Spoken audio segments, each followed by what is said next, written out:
కాళ్ళకు పసుపు రాస్తే సరిపోతుందా అండి? లేకపోతే జాకెట్ ముక్క కంపల్సరీగా ఇవ్వాలి, పసుపు కుంకుమ ఇవ్వాలి, శనగలు ఇవ్వాలి, ఇలాంటివి ఏమన్నా ఉన్నాయా? మామూలుగా మీరు చెప్పినట్టు ఇవాళ ఆర్భాటాలు ఎక్కువైపోయినాయి. అసలు పక్కకి వెళ్ళిపోతుంది, ఆర్భాటాలు ముందుకు వస్తున్నాయి. అదైతే నిజం. అది రోజు రోజుకి ఇంతింత ఎక్కువ ఒకటింత అవుతున్నాయి. అన్నట్టుగా పెరిగిపోతూనే ఉంది. ఆర్భాటాలు కాదు మనకు కావాల్సింది అక్కడ. అమ్మవారి మీద మనం భక్తి శ్రద్ధలతో మన ఇంటికి వచ్చినటువంటి ముత్తైదులు ఎవరైతే ఉన్నారో వాళ్ళు అమ్మవారిగా భావన చేసి మన దగ్గర ఉన్నటువంటి పూర్వపు నుంచి వస్తున్నటువంటిది ఏమిటి అంటే దీనికి మామూలుగా మీరు చెప్పినట్టు బొట్టు పెడతారు, గంధము పసుపు చక్కగా కాళ్ళకి పసుపు రాస్తారు, సూత్రాలకి పసుపు ఇవ్వటం, కాళ్ళకి పసుపు రాయటం, తాంబూలం పండు, తాంబూలము, శనగలు, చలిమిడి ఇస్తారు.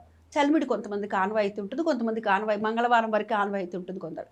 దీనికి బడుకు శనగలు కూడా ఖచ్చితంగా ఇస్తారు. జాకెట్ ముక్క కంపల్సరీగా ఇవ్వాలా? జాకెట్ ముక్క కంపల్సరీ ఇవ్వాలని మా చిన్నతనం నుంచి నేనైతే చూడలేదండి.